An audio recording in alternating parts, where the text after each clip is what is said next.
For the past couple months, I've been looking for a specific breed or breed type mix for a family, and it's safe to say I've been striking out. But after the event, I took a little walk through the shelter.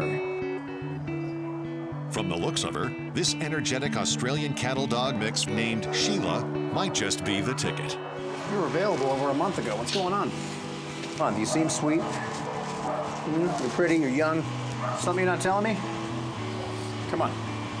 Oh my gosh, oh my God. When I went inside the kennel to say hi to her, I went ahead and put the leash on her and opened the kennel door. Second I opened the kennel door, she darted out of it at 100 miles an hour. When a dog is this out of control on the leash, you always run the risk of doing some damage to the trachea. This is exactly one of the reasons why we train dogs to heel, but until she's trained, she's not gonna know any better. I wrap the leash around the body and pull it through itself. Now the leash becomes a makeshift harness. So when she pulls, it distributes equal body pressure. When we get back to the ranch, this is definitely one thing we'll have to work on. And that work will include finding out if Sheela could be a match for Pete and Deb, a retired couple living in Napomo, California. The neighborhood we live in has a lot of people who are retired but very active. We have walking trails and bike lanes and horse trails. A lot of tennis, golf, and many, many dogs. And so it's really a part-time dog community almost. But for Pete and Deb, this dog community no longer includes one of their own. Princess was 14, seemed to be really healthy, and then last year she suddenly got very ill. It's been almost a year, and we really miss having a dog around the house. With the kids gone, they really become your family. And we're ready to have a dog in our family again. Not so ready is Sheela, who's arriving at Lucky Dog Ranch for the first time. Lower it down there, Speedy. You got some power, I can tell. Brandon gives the heeler her red training collar and brings in the pack to meet her. Welcome to the Lucky Dog Ranch. We'll make friends. Sheela gets some time to get acquainted with the other dogs. But soon enough, it's on to business. Today I'll be doing my assessment of Sheela and her knowledge of the 7 common commands, which are sit, stay, down, come, off, heel, and no. The second I walked her into the yard, she starts jumping on me, and then she jumped again, and then again, and then a couple more times for good measure. So yeah, she's a jumper. But I asked her to sit, and she sits perfectly. That would be a sit. I'll take that. And then I asked her to lie down, and what does she do? She lies down. Loving this. But that's about as far as her skill set went. Stay, she had not a clue what I was talking about. Understand a word I'm saying? The no was a foreign language. Walking her on a leash is like holding a kite on a windy day. Okay, you still jump. Got it. So now I got a game plan of what she knows and what she doesn't know. It's time to teach her something. First thing I'll start with is the no command. Even though Sheila's young, I can tell that she's learned through trial and error that she can use her power in her body to get what she wants. So the way I'll be teaching this is with a double leash lock-off. I hook her up on a harness and strap a leash to the harness to an anchor on the wall. This is known as the anchor leash. And I put a second leash on her martingale collar. Now I have control of her. Now I place a treat about 4 inches in front of her snout. Naturally, she tries to go for it. I simply say the word no. She can't get to it because the anchor leash is stopping her. All I'm doing here is waiting her out. Timing is key. There you go. Just relax. Control. About 30 seconds later, she begins to calm down until finally she brings it to a complete halt. The second she does, I pick up the treat and say, okay. Okay, good. Same thing. No. She starts calming down faster and faster every time. Okay. Until eventually I can unhook the anchor leash, and now I can simply place a treat right in front of her, say the word no, and she'll look at me and say, I know the game.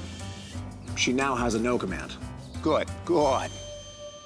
Heelers are herding dogs. They like to move fast, but in a city environment, they have to learn to walk amongst the humans. So today, I'll be teaching this heeler to heel.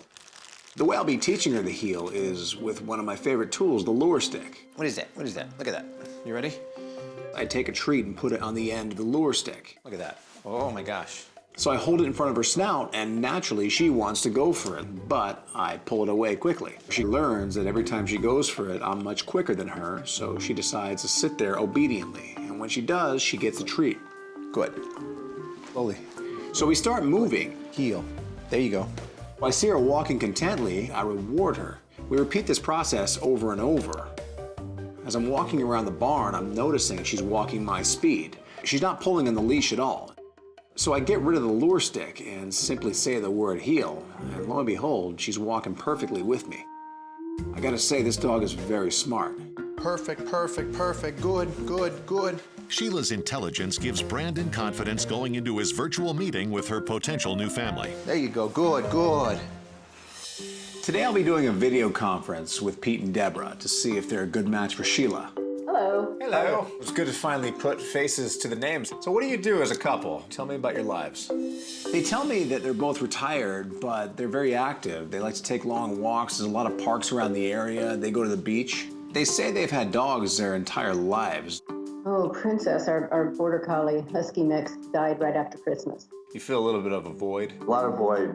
I'm always looking for her because she was always around, close to me. So she was a real companion as opposed to just a pet. When you both initially reached out to me, you said specifically you'd like a herding breed, possibly a healer. Why would you want that type of breed? Well, we're very familiar with the breed and we enjoy being with them. They're active dogs. We're both active. I volunteer at a local school. I play my accordion, kind of like a music therapy. Princess would come along and be a part of that program. We also did it in nursing homes and in hospitals. So for me, it would be fun to have another companion when I go out and do my volunteer work. What other sort of activities would you want to involve the dog in? Most of our neighbors have dogs, and we get together in the evenings, and then the dogs all play together. So even though we don't have a dedicated dog park per se, we kind of have these little get-togethers so that the dogs have an opportunity to visit, and so do we. So the dog would definitely be a social bridge. Absolutely. Everything you're telling me sounds great. You're obviously very experienced with dogs, and I have rescued a dog recently that fits the profile of exactly what you're looking for. She's not very well trained right now. I'm just getting to know her. So until I get her fully trained, I can't really say if she's the right match for both of you.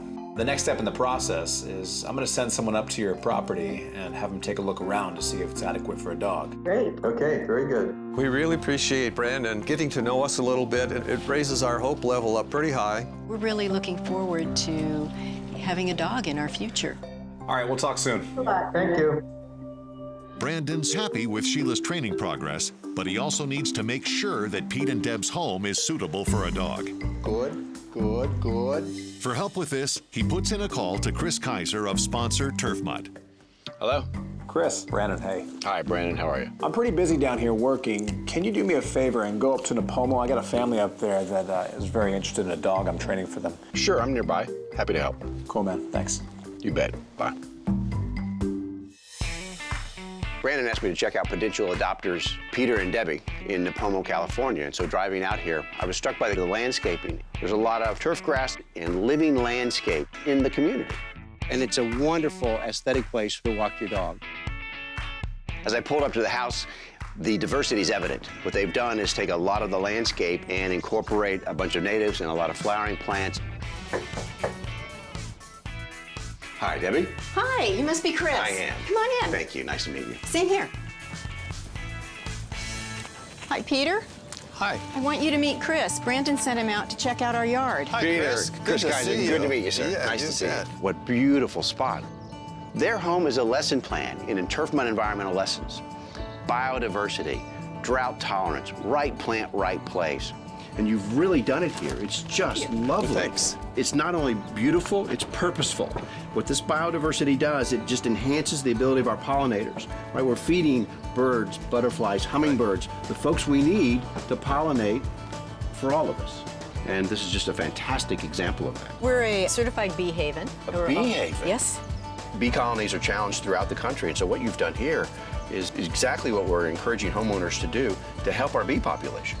We have a lot of milkweed that's naturalized in the yard. For monarch butterflies. For the Exactly. butterflies. Know your climate zone and know your migratory zone, or in our migratory bird paths. And we can do so much to help them as they travel north or south by planting a particular bush or a flowering plant.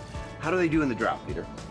They're drought tolerant because they don't need much water, and most of it is with drip so that the water stays in the ground and we don't have to sprinkle. And they're California natives, so in the summer they go dormant, which is the dry season here, and then in the late fall and winter, we get a lot more bloom and a lot more growth. This is a terrific example of the kinds of things we encourage homeowners to do. While Chris seems pleased by the yard's benefits to wildlife, he needs to be certain that it will also provide a good home for Sheela. So is this Demondia? Yes, it is. This is a beautiful ground cover. We took our dog to the nursery with us, Princess, and she lay down, rolled around on it, and enjoyed it, said, "It's dog-friendly." So we brought it here, and the same thing happens here. It's really a great pet-friendly thing to have. So they've taken a turf grass, and they've allowed it to grow to create a certain kind of habitat. That's good for the dog, it's good for the family, and it'll help with runoff. I continue to marvel with this. I mean, it's just row after row or plant after plant. It just shows how much you can do as homeowners to benefit the environment. Debbie and Peter, this is just a lovely spot. Your community here has done good work with trying to capture water. So you've got the right plantings here with the turf, and that's the key. Hold water, grab onto that water, especially in a drought environment, and your neighborhood has done a terrific job at that. This has been a most enjoyable visit. This is an easy report back to Brandon that this is a great home. This is a great home. It really was an easy call for me to make to Brandon. This is a great place for the dog and wholeheartedly recommend it. Happy to do it, Brandon. Talk to you soon. Pete's retired, so he does a lot of volunteering, specifically at the senior center. He loves going there and playing the accordion for them, and he used to do this with his old dog, Princess. So today I'll be taking Sheela to a senior center to test her around that environment. When you're testing a dog around people, specifically elderly people, you're on the lookout for a few key things. Number one, the dog has to be calm. That would be Sheela. Number two, is the dog comfortable in the environment? Good girl, Sheela. And last, but definitely not least, aggression has no place in an environment like this. Good girl, Sheela. But Sheela is showing me nothing but a positive attitude. Sheela obviously feels very comfortable around people, so it's no surprise that she's perfect for this environment. To complete her preparation for accompanying Pete on his volunteer outings, Sheela has to face the music, literally. Her initial response is not positive. Take that as you don't like it. But Brandon puts in the practice to acclimate the young heeler mix to the presence and sounds of the accordion. Good. I know my playing's amazing, right?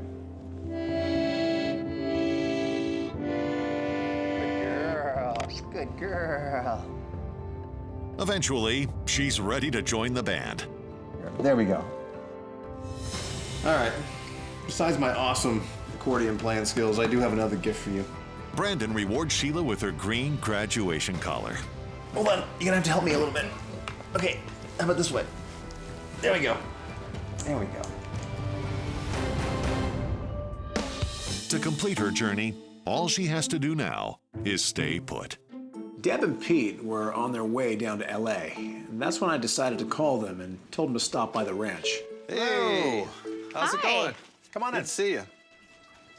We got here and we were a little bit confused as to what was going on. I led them on to think that they were just coming over here to talk about Sheela for a few minutes, but I had a different plan in mind. They thought I walked out of the room to get them a couple drinks, but I had something a little better to give them. Sorry I don't have anything to drink for you guys, but I've got something better. All of a sudden, Brandon came in with this beautiful Australian cattle dog. Right away, he said, "Wow, who's that dog for?" And he says, "Well, let's see how it works with you." So that was just great. There you go. Good girl. Oh, yeah. When I saw Sheela on the couch, I realized this one was a no-brainer. Sheela, she was home. She was with her new family. Big part of the deal. Well, what do you both think? I think she's a keeper. Wonderful. Yeah. She's a keeper? Beautiful. Definitely. Good, because you can keep her. She looks Great. She's all yours. She's definitely a dog who likes to smile and very responsive, not shy at all, just seemed to warm right up to us. There you go. Good girl. I'm looking forward to getting up early in the morning and going out for a run or walk in the neighborhood. Oh. I'll have a buddy that I can take with me, and I'm sure she'll always be ready to go for a run or to play. Be good, Sheela. Enjoy.